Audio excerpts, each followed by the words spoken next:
The test that changed everything. The arrival at Station Prime. Dr. Sarah Martinez stood at the observation window of Station Prime, watching the stars stretch across the black. Her reflection stared back at her, tired eyes, hair pulled into a messy bun, the same worn jacket she'd been wearing for 3 days straight. Behind her, the hum of alien machinery filled the air with sounds that still felt wrong after 6 months. She was the first human scientist invited to work at the Galactic Research Institute.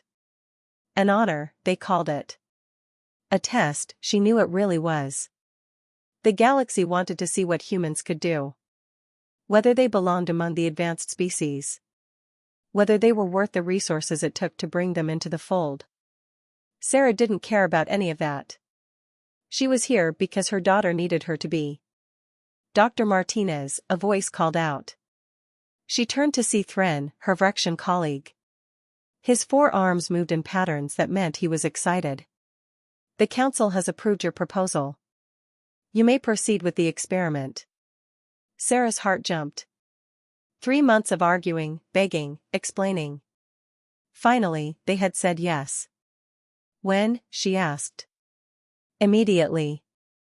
They want to see results before they reconsider. Of course they did.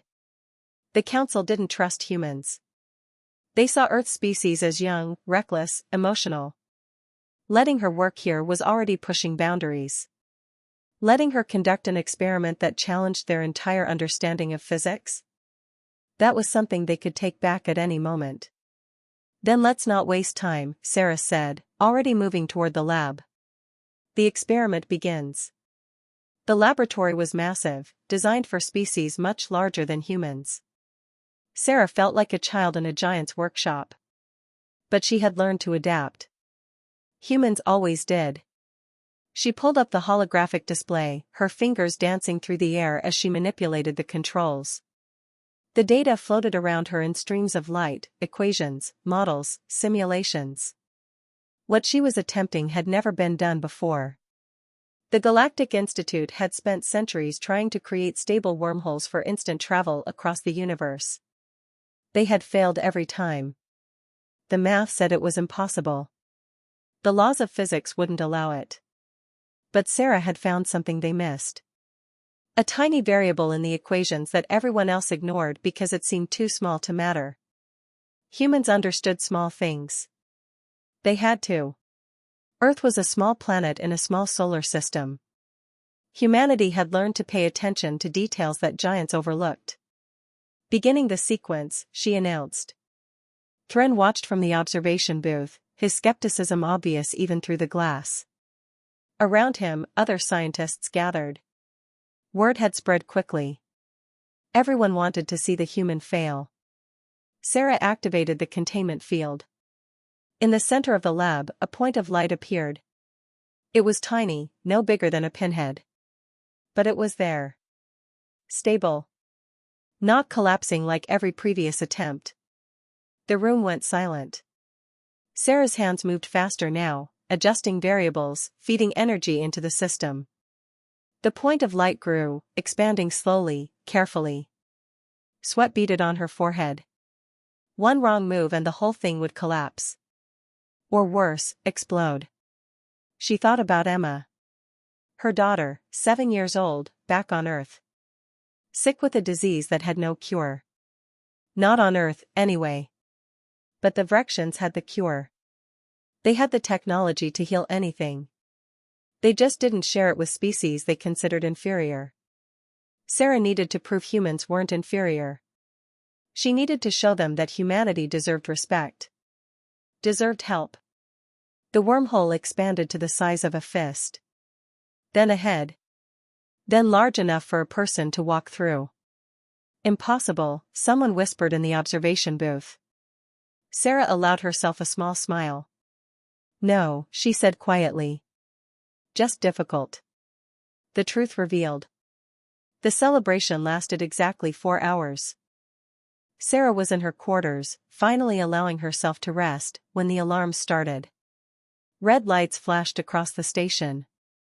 The announcement came in a dozen languages at once: emergency. All personnel to evacuation stations. She ran toward the lab, her heart pounding. What had gone wrong?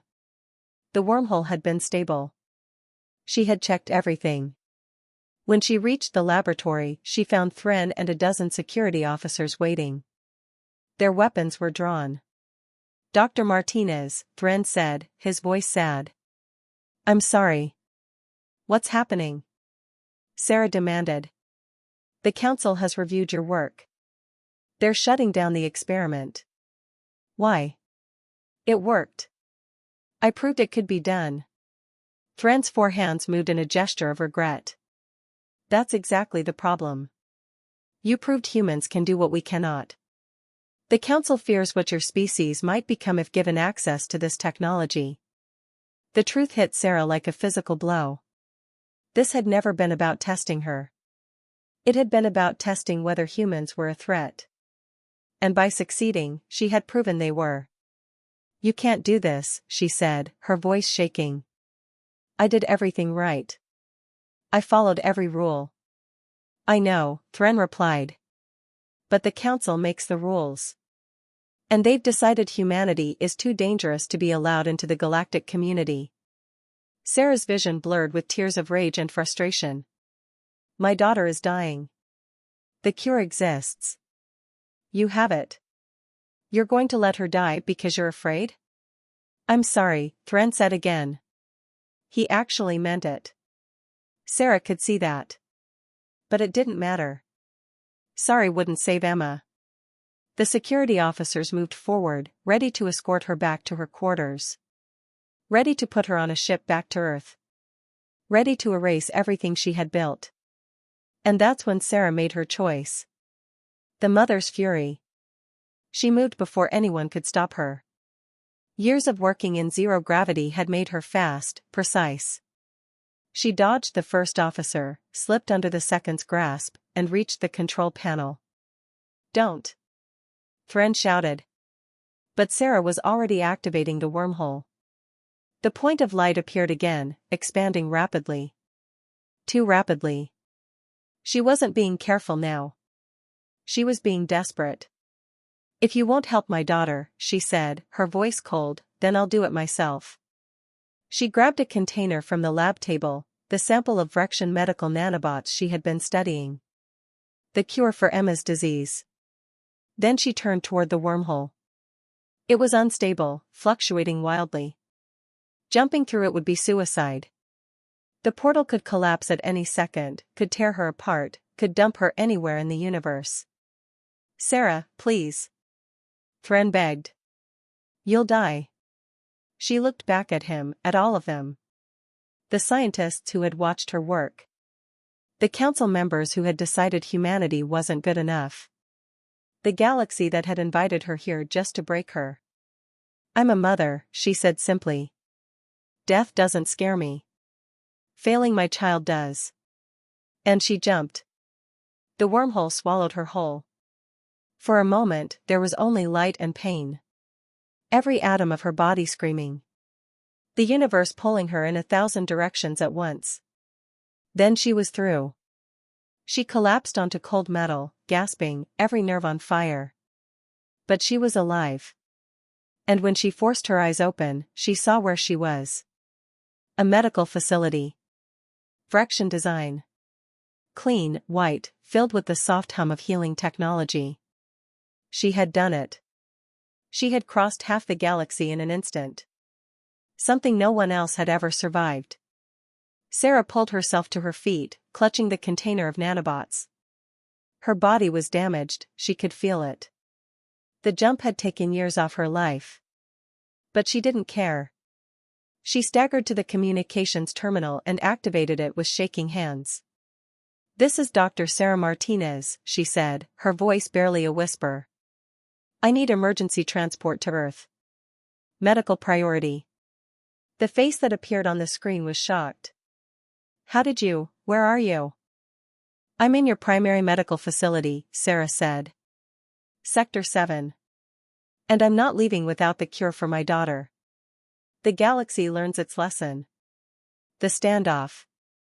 Within minutes, the medical facility was surrounded. Frection Security, Galactic Council enforcers, even representatives from the Institute. They all came to see the human who had done the impossible. Sarah stood in the center of the laboratory, the container of nanobots clutched to her chest. Every weapon in the room was pointed at her. But she didn't move. "Dr. Martinez," came a voice through the speakers. "You are in violation of 17 galactic laws. Surrender immediately." "No," Sarah said simply. "We will use force." "Then use it." She meant it. They could see that. This wasn't bravado or a bluff. This was a mother who had already accepted every consequence. What could they threaten her with? Death? She was already dying from the wormhole jump. Punishment? She had already lost everything. The silence stretched. No one knew what to do with someone who had nothing left to lose. Then a new voice spoke. "Stand down." The command came from High Chancellor Voron herself, the leader of the Galactic Council. Her image appeared on every screen, a being of pure energy contained in a crystalline form. "Dr. Martinez," Voron said, her voice echoing through the facility. "You have committed crimes that would normally result in permanent exile. But you have also accomplished something we believed impossible. I wish to understand why." Sarah laughed, the sound bitter and raw. "You want to understand? Fine. I'll explain it in terms your advanced civilization can comprehend." She held up the container. "You have the power to save lives. You choose not to share it because you're afraid. You hide behind laws and councils and decisions, but the truth is simple. You're cowards." Gasps echoed through the speakers. No one spoke to the High Chancellor that way. "Humans don't have your technology," Sarah continued, her voice growing stronger. "We don't have your lifespans or your strength. But we have something you've forgotten. We have love. We have the absolute refusal to accept that someone we care about should suffer when we can prevent it." She took a step forward. "You call us emotional. Reckless. Dangerous. You're right. When you threaten what we love, we become all of those things. And we don't stop. We don't back down. We find a way, or we make one." The High Chancellor's decision. Voron's crystalline form pulsed with light as she processed Sarah's words. Around her, council members whispered urgently. Some demanded Sarah's immediate arrest. Others argued for understanding. "You risked your life," Voron said finally, "for one child." "For my child," Sarah corrected. "And I'd do it again. I'd do it 1,000 times." "This is madness," one of the council members protested. "If we allow this, we set a precedent that—" "That what?" Sarah interrupted, her eyes blazing. "That parents love their children? That people will fight for what matters? You act like these are weaknesses. They're not. They're what make us strong." Voron was quiet for a long moment. Then she did something unprecedented. She laughed. It was a sound like wind chimes in a storm, beautiful and strange and completely unexpected. "You're right," the High Chancellor said. "We have forgotten. In our pursuit of order and logic, we've lost sight of what drives a species to greatness. It's not technology or knowledge. It's the refusal to abandon those we love." She turned to address the council. "For centuries, we've debated whether humanity deserves a place among us. We've tested them, judged them, found them wanting. But Dr. Martinez has shown us the truth. Humanity doesn't need our approval. They'll find their own way, regardless of what we decide." "You can't mean to," another council member began. "I mean exactly that," Voron said firmly. "We can either help them grow, guide them as allies, or we can make enemies of a species that just proved they can cross the galaxy through sheer force of will. Which sounds wiser to you?" The silence that followed was heavy with realization. "The cure. Dr. Martinez," Voron said, turning back to Sarah. "You've damaged your body severely with that jump. Our physicians estimate you have perhaps 3 days before the cellular degradation becomes irreversible. Sarah's jaw tightened. She had known. The pain in her bones, the way her vision kept blurring. Long enough to save my daughter. Indeed. And long enough for us to save you as well. Sarah blinked. What? You've proven humanity's worth, Boren said. Not by succeeding in your experiment, though that was impressive. But by showing us what truly matters. The cure for your daughter's disease will be freely given. As will treatment for your injuries. Tears spilled down Sarah's cheeks before she could stop them. I don't understand. You taught us something today, Boren replied gently. That strength without compassion is worthless. That knowledge without love is empty. Your species may be young, but you understand something we've forgotten. Perhaps it's time we learned from you instead of the other way around. The return home. 3 weeks later, Sarah stood in a hospital room on Earth, watching her daughter sleep. Emma's color had returned. The monitors showed healthy readings across the board. The Vrexian nanobots had worked perfectly. Mommy? Emma's eyes fluttered open. Hey, sweetie, Sarah said, taking her daughter's hand. Did you go to space? Sarah smiled. I did. Was it scary? Terrifying, Sarah admitted. But you know what? When I was out there, I thought about you. And that made me brave. Emma squeezed her mother's hand. I'm glad you came back. Always, Sarah promised. I'll always come back to you. A knock came at the door. Thren entered, looking uncomfortable in Earth's gravity. Behind him came several other scientists from the Institute.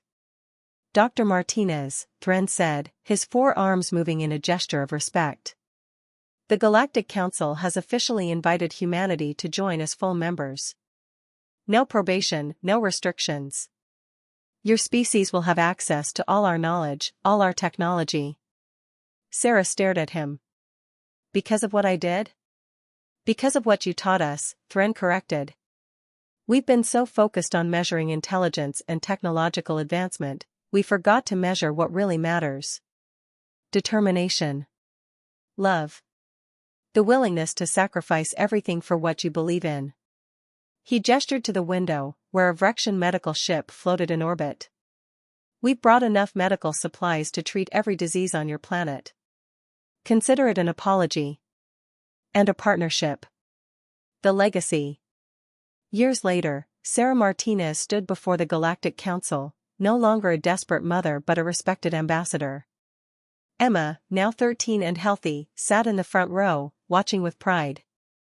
When I first came to Station Prime, Sarah said, addressing the assembled representatives of 100 worlds, I was told humanity needed to prove itself worthy. I've learned since then that worthiness isn't something you prove. It's something you define for yourself. She looked at the faces watching her, beings of energy and crystal, of chitin and scales, of forms beyond human comprehension. Humans will make mistakes as we join this galactic community. We'll be reckless sometimes. Emotional. We'll fight for things that don't always make logical sense. But we'll also love fiercely, protect desperately, and never, ever give up on each other. She paused, letting the words sink in. If that makes us dangerous, then yes. We're dangerous. But we're also loyal friends and terrible enemies. The choice of which you prefer to have is entirely up to you. The chamber erupted in applause, a sound that crossed species boundaries. And in that moment, Sarah knew humanity had finally found its place among the stars. Not by being perfect, but by being exactly what they were. Human.